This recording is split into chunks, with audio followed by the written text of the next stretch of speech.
Olá, queridos, a paz do Senhor para todos, seja bem-vindo a mais um vídeo por este canal Jesus, o Verbo de Deus. Peço a você que ainda não é inscrito que se inscreva nesse canal, dê o seu like e ative o sino de notificações. E hoje eu quero falar sobre a importância da criança. Vou usar apenas um versículo que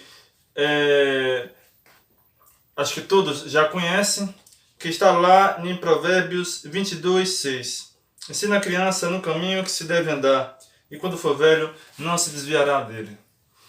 O cristianismo certamente resgatou o significado, o valor e a importância da criança. O Senhor Jesus falou sobre a criança. E ele diz, lá em Mateus 18, deixai vir a mim os pequeninos e não vos embaraceis, porque do tais é o reino de Deus. E com isso Jesus está nos ensinando que as crianças também fazem parte da família de Deus. Mas ele também diz em Provérbios e Mateus 18:3 que qualquer que fizer uma criança tropeçar, melhor seria que se lhe pendurasse ao pescoço uma grande pedra de moinho fosse lançado no mar. Mas Jesus também nos ensina que a criança é um exemplo para os adultos. Ele diz lá em Mateus 18:3, em verdade vos digo que se não vos converterdes como criança, de modo algum entrarão no reino de Deus. As crianças, mais do que presentes, ela precisa de presença e da presença dos pais. Mais do que palavras, as crianças precisam de exemplo.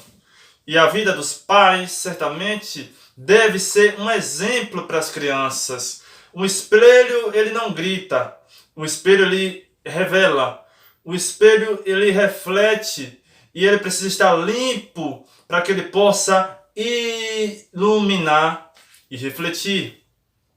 E eu conclamo a você, pai, a você, mãe, cuide dos seus filhos, proteja seus filhos, tenha atenção para seus filhos, para que eles possam aí crescer, como a Bíblia diz, as Escrituras nos informam, como o Senhor Jesus, que crescia em sabedoria, em estatura e em graça, diante de Deus e diante dos homens. Finalmente, as crianças,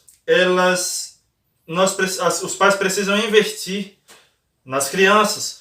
O texto mencionado aqui no início diz, ensina a criança no caminho em que ela deve andar, e quando for velho, não se desviará dele. E aqui nós aprendemos pelo menos 3 lições. Primeira, o texto não nos diz para ensinar a criança no caminho que eles querem andar, mas no caminho, não diz para ensinar as crianças também no caminho que eles devem andar. O texto nos diz para ensinar as crianças no caminho em que devem andar. Então, a vida dos pais precisa ser um exemplo, precisa ser um espelho a refletir para os filhos, para as crianças, o caminho que devem andar. Que Deus nos ajude, que Deus abençoe a todos, que Deus possa então dar instrução, dar ensinamento e dar sabedoria para que todos os pais possam ensinar a criança no caminho que elas devem andar. Que Deus abençoe a todos. Feliz Dia das Crianças para todas as crianças desse Brasil, dessa nação brasileira e também do mundo inteiro. Que Deus abençoe a todos. Fiquem com Deus. Feliz Dia das Crianças e até a próxima.